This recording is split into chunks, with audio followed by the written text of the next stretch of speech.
اپنے دل میں یاد کرتا میں بھی اسے اپنے دل میں یاد کرتا ہوں. جب میرا بندہ کسی محفل میں میرا ذکر کرتا ہے میں اس سے کہیں بہتر محفل میں اس کا ذکر کرتا ہوں. اللہ کی محفل تو ملائکہ اعلیٰ کی ہے، ملائکہ مقربین کی ہے. بہرحال اللہ کو تم اپنے دل میں مستحضر رکھو، اللہ تعالیٰ تمہیں بھی یاد رکھے گا. دوبارہ فرمایا احفظ اللہ تجدہ امامک تجاہک، اللہ کو یاد رکھو تو اپنے سامنے موجود پاؤ گے. جب چاہو دعا کرو تو احفظ اللہ تجدہ امامک یا تجاہک، اپنے سامنے موجود پاؤ گے. اذا سألت فاسأل اللہ، اب آ گیا وہ مرکزی مضمون. دیکھو جب مانگو اللہ سے مانگو، غیر اللہ کے سامنے ہاتھ دراز کرو ہی مت. ایک حدیث میں آتا یعنی حرام نہیں ہے، دنیاوی قواعد اصول قوانین کے تحت کسی سے مدد چاہنا، کوئی سوال کرنا حرام نہیں ہے. آپ سوال کریں، مدد لیں، اسی پر دنیا قائم ہے، ایک دوسرے کے ساتھ تعاون کے ساتھ. لیکن اونچا مقام کیا ہے؟ کسی سے سوال مت کرو سوائے اللہ. یہاں تک کہ جوتے باندھنے کا تسمہ تمہیں درکار ہے تو بھی کسی سے مت مانگو، اللہ سے مانگو. کیا پتہ اللہ کس کے دل میں ڈال دے اور وہ آ کے تمہیں تسمہ پیش کر دے. ہوتا ہے ایسا، بس اوقات ہوتا ہے. جو اللہ کے ساتھ لو لگا کر رکھنے والے ہیں ان کے تو ایسے واقعات ہوتے ہیں کہ دل میں ایک بات آئی اور اس کے بعد وہی بات جو ہے وہ کوئی شخص آ گیا اور اس نے وہ بات پوری کر دی. کیونکہ لوگوں کے دل جو ہے وہ تو اللہ کے دو انگلیوں کے مابین جسے چاہتا پھیر دیتا ہے. کیا پتہ اللہ کسی فرشتے کو انسانی شکل میں بھیج دے. آتا ہے فرشتہ، آتا ہے انسانی شکل میں، آپ کی تکلیف کو رفع کر دے، آپ کی ضرورت کو پورا کر دے. اسی سے مانگو، کسی اور سے مانگو. یہ ہے توحید کا لب لباب. یوں سمجھیے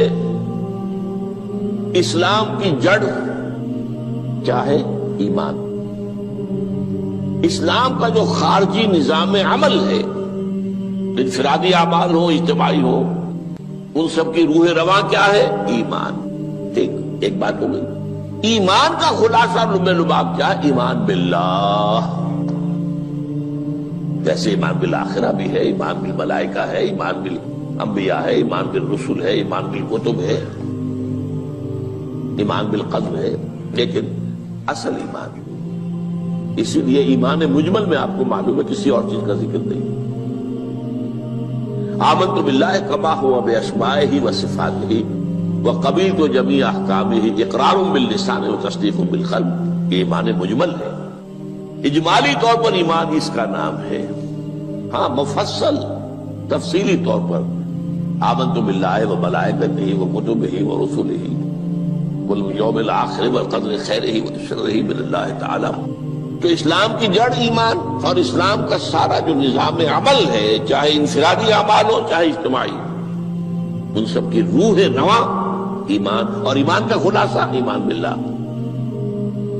اور ایمان باللہ کا اصل حاصل وہ ہے جو اس حدیث میں آ رہا. اس کے دو ہیں تقاضے. عبادت صرف اسی کی، استعانت صرف اسی سے. اس لیے میں نے سورہ فاتحہ کا تذکرہ شروع میں کیا. یہ عبادت کا جوہر ہے، عبادت کا جو ہے یہ ایمان کا حاصل. عبادت صرف اس کی ہے اور استعانت صرف اس سے.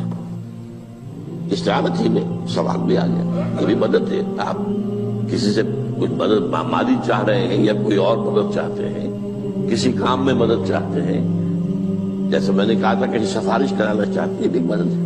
وَإِذَا اسْتَعَنْتَ فَاسْتَعِنْ بِاللَّهِ. اور جب مدد مانگو صرف اللہ سے مانگو. اور وہ سارے الفاظ یاد کر لیے: استدعاء، استعانت، استغاثہ. یہ جو غوث اعظم سے استغاثہ کیا جاتا ہے یہ تو شرک ہے. استغاثہ اللہ سے، دعائی اللہ کی. اس اعتبار سے استمداد، استعانت، استدعاء، استغاثہ یہ سب اللہ سے، صرف اللہ سے. عبادت صرف اللہ، ایاک نعبد، اور استعانت صرف اللہ سے.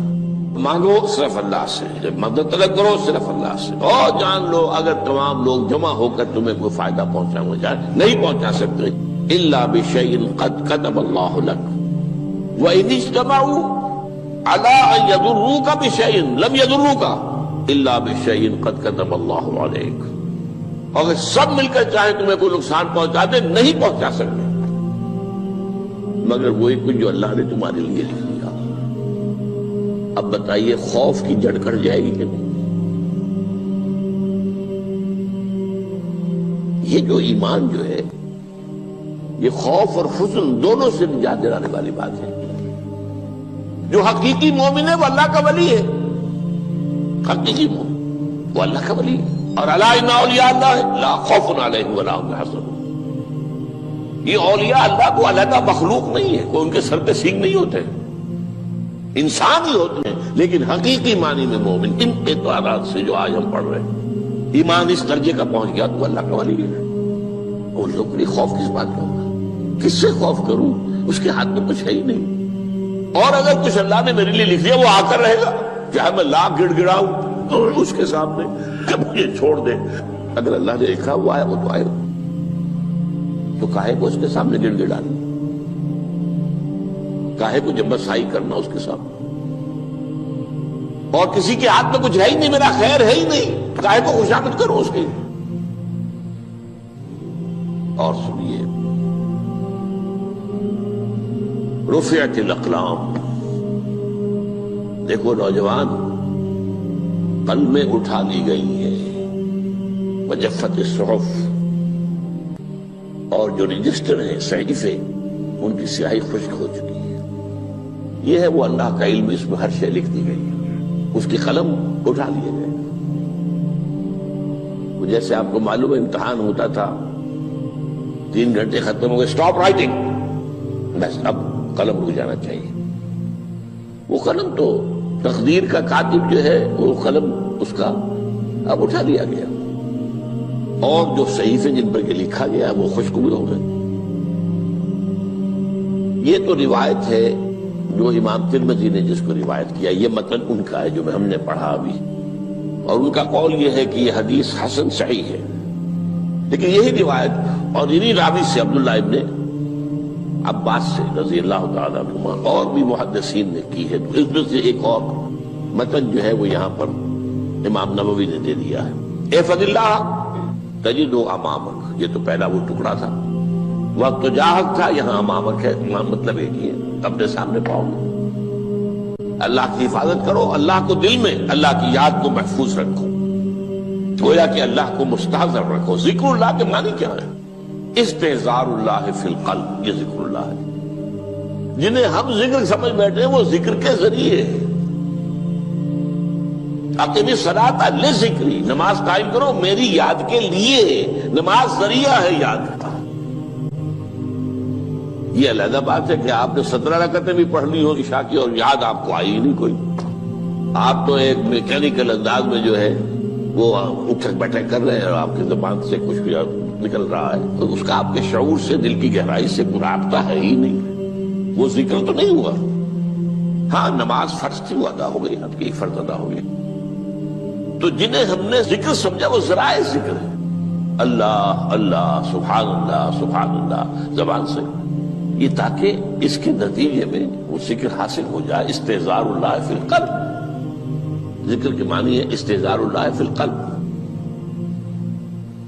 تعرف الی اللہ فی الرخاء، اور دیکھو کشادگی کے وقت میں تم اللہ کو یاد رکھو، اللہ کی طرف رجوع کیے رہو، بھول نہ جاؤ۔ وہ نہ ہو جو کبھی کہا تھا، بہادر شاہ ظفر کے اشعار میں سے بہت زور کا شعر ہے، ظفر آدمی اس کو نہ جانیے چاہے کتنا ہی ہو فام و زکا، جسے عیش میں یاد خدا نہ رہی، جسے تیش میں خوف خدا نہ رہا۔ وہ ہے کشادگی کی حالت میں، جبکہ تمہارے لیے کشادگی ہے، اللہ کی طرف رجوع کیے رکھو۔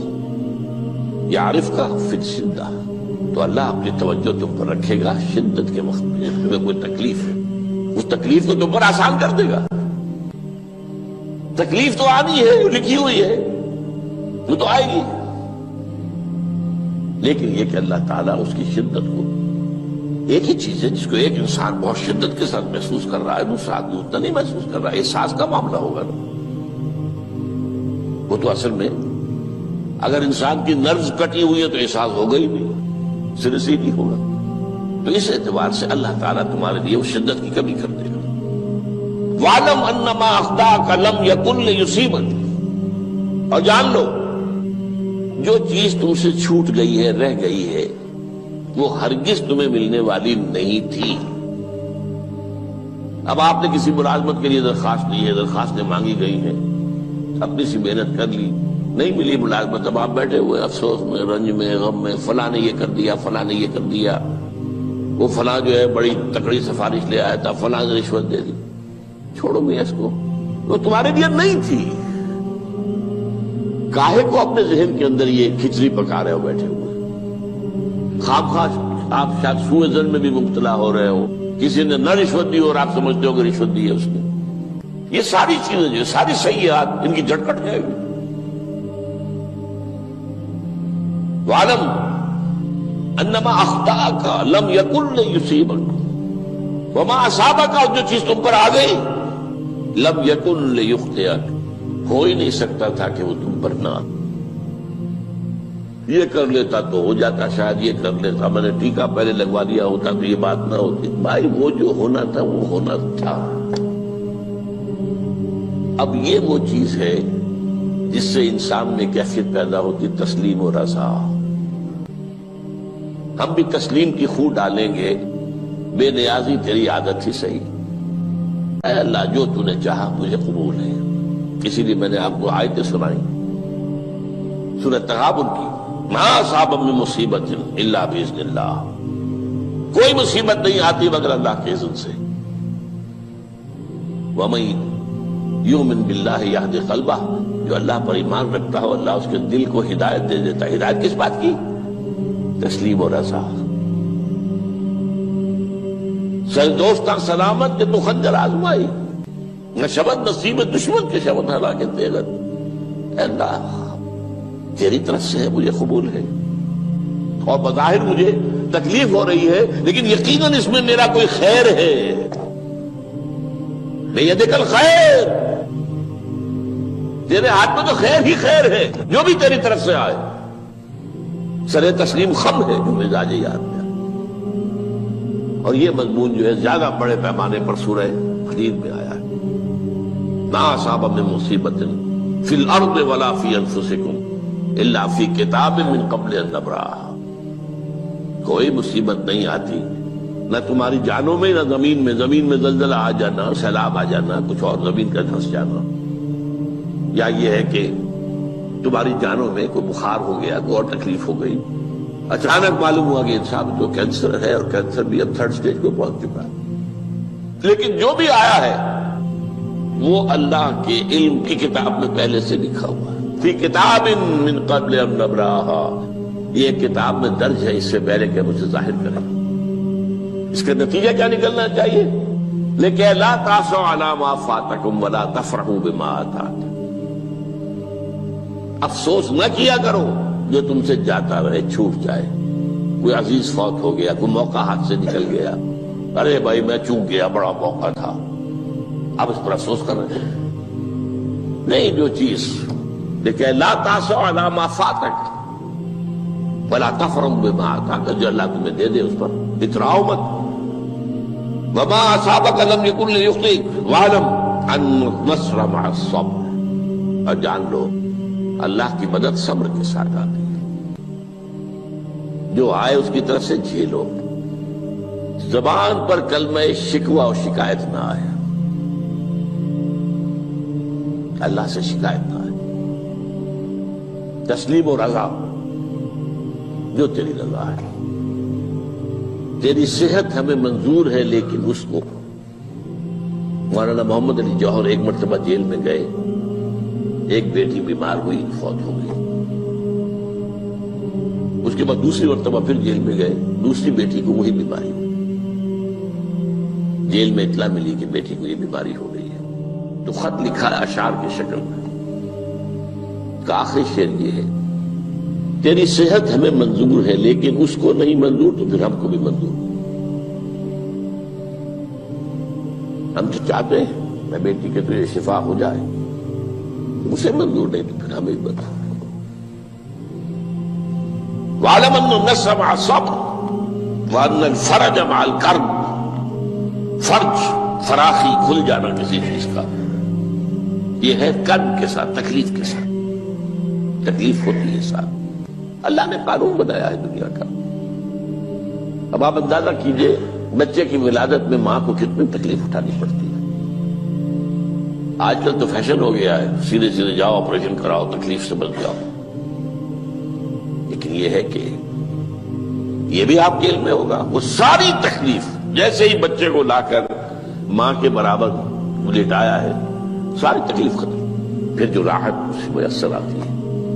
ان الفرج مع الکرب وان مع العسر یسرا، اسی لیے میں نے وہ آیتیں بھی پڑھی تھی، ان مع العسر یسرا ان مع العسر یسرا۔ اس دنیا میں یہ اللہ نے نظام بنایا ہے، سختیاں جھیلنی ہی ہوں گی۔ لقد خلقنا الانسان فی کبد، ہم نے انسان کو پیدا کیا مشقت کے اندر، مشقت تو کرنی پڑے گی۔ کسی کی جسمانی مشقت زیادہ، کسی کی ذہنی مشقت زیادہ، مشقت سے چارہ کسی کو نہیں۔ تو یہ ہے ان مع العسر یسرا ان مع العسر یسرا۔ بارک اللہ لی ولکم فی القرآن العظیم ونفعنی وإیاکم بالآیات الحکیم۔